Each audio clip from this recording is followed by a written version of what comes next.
दरम्यान तिकडे उद्योग मंत्री उदय सामंत आणि एसटी कर्मचारी संघटनांच्या कृती समितीतली बैठक निष्फळ ठरली। सूत्रांनी ही माहिती दिली। एसटी संपावर कोणताही तोडगा बैठकीत निघालेला नाहीये। ऐन गणेशोत्सवात चाकरमान्यांची गैरसोय नको यासाठी उदय सामंत यांनी विनंती केली।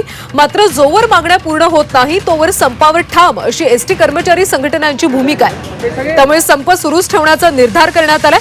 उद्या संध्याकाळी आता सह्याद्री अतिथीगृहावर मुख्यमंत्री एकनाथ शिंदे यांच्यासोबत कृती समिती चर्चा करणार आहे। मुख्यमंत्री एकनाथ शिंदे एसटी कर्मचाऱ्यांच्या संपाबाबत आता काय भूमिका घेणार याकडे सर्वांचं लक्ष लागलं। सीमा आढे आमच्या प्रतिनिधी, त्यांच्याकडून सविस्तर माहिती घेऊयात। सीमा, खरं तर एसटी कर्मचारी कृती समिती आणि उदय सामंत यांची बैठक निष्फळ ठरल्याची माहिती मिळते, काय अपडेट्स?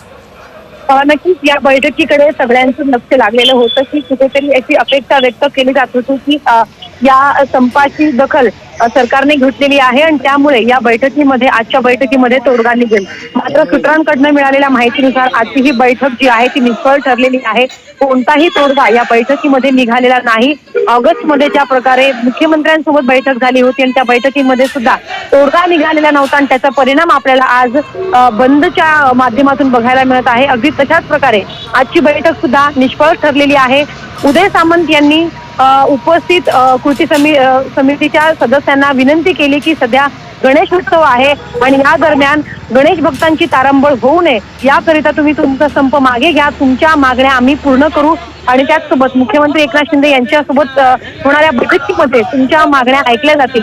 मात्र तरी सुद्धा कृती समितीचे जे सदस्य आहेत, एसटी कर्मचारी आहेत, ते आपल्या मागण्यांवरती ठाम आहेत आणि त्यांनी सांगितलं की आम्हाला जोपर्यंत लेखी आश्वासन दिलं जात नाही की आमच्या सगळ्या मागण्या या पूर्ण केल्या जात आहेत, आम्हाला तोंडी नकोत आश्वासन, आम्हाला लेखी आश्वासन द्या।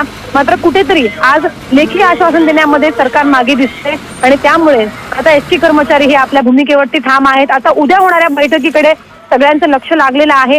उद्या नक्की काय होणार, यांच्या मागण्या ऐकल्या जाणार का, पूर्ण होणार का, हे बघणं महत्त्वाचं असणार आहे। सीमा, त्यामुळे सरकारकडून आता लेखी आश्वासन दिलं जातं का याकडेच लक्ष असणार आहे। धन्यवाद माहितीसाठी।